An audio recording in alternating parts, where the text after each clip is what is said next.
probably have seen already in the beginner class that I am sometimes moving my left hand, and this is called vibrato. And I cannot help myself to not do it. It's just all the notes which seem important to me, and I want to soften them, give them a little more touch. I'm doing this. And I give you a little example. So when I play, let's say, a G note on the D string, and I don't do anything, so if I do something, it's giving it a little bit of soul. And it also depends how long the note is, how much can you really do. Not all the notes can have it, but it's now so much a part of me that I am doing it even sometimes just a little bit. And I want to show you how I do it, and so you can start putting those little vibratos on notes which seem for you very important to do. And first, let's focus how I'm doing the vibrato. So the vibrato is not coming out of my hand, it's coming out of my arm. So I'm using my arm.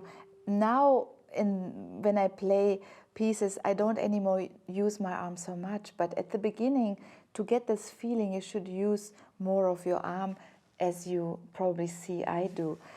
So when I play this note, I play the note, and then physically there's a point where the note dies. Yeah, that's not we cannot do a long, long note like a violin with a bow. So the mandolin has a shorter note, but you can actually make it not die so early. So in this point, I'm very much imagining that I actually have a bow. So I push my note down with my right hand, and my left hand is responsible for the end of the note. So they are working together. The right hand is very important for the beginning, and the left hand is important for the ending of the note. So not taking the finger too early off, but also giving it a little bit like a whipped cream on the cake, right? So the right hand is pushing down, and then a little bit later I start with my vibrato when I have enough time, when the note is long enough in the piece. Let me show you one example.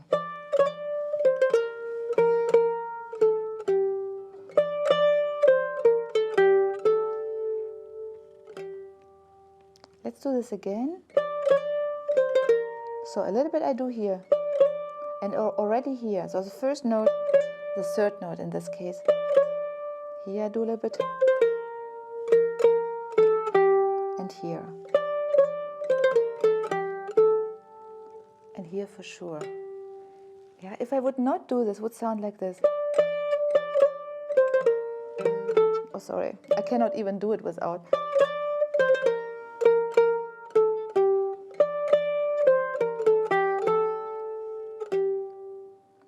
It's more straight, less alive, I would say, with less soul. So with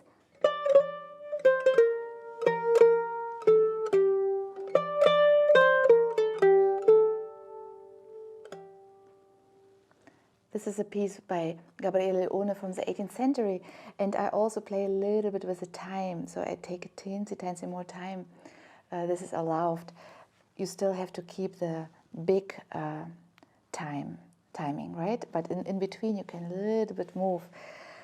But the vibrato is something I do out of my arm, so I'm not doing a fast one. I often see people do this. But then you get this, it's not really pretty. When you have a very high note and you play something, romantic or folk music, and this needs this note, that's a different case. But this is like giving something. When you play very high, you don't have time for a long vibrato, and also the note doesn't react so good. So I have to do it much faster as higher I go on my mandolin. But when I play more in the first position and on lower strings, it reacts.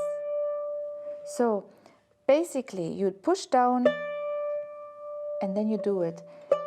you go I go in this direction, yeah, and it's kind of out of my elbow or out of my arm, and it's combined with a little push from the finger on the string.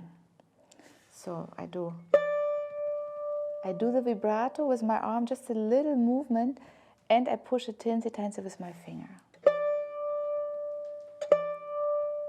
Yeah, so as an exercise, you can start doing, let's say,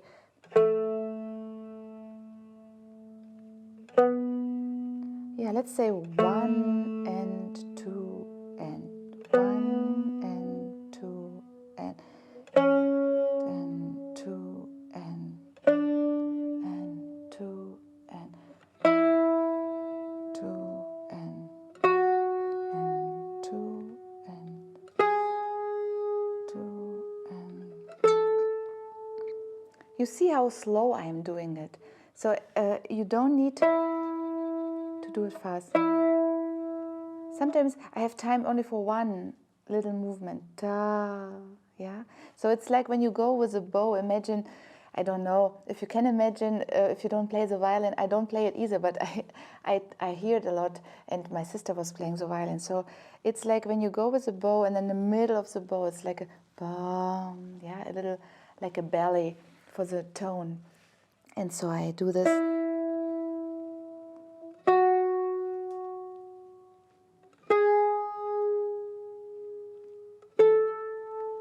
Try it out on your mandolin, and I hope to see you doing it a little bit on special notes.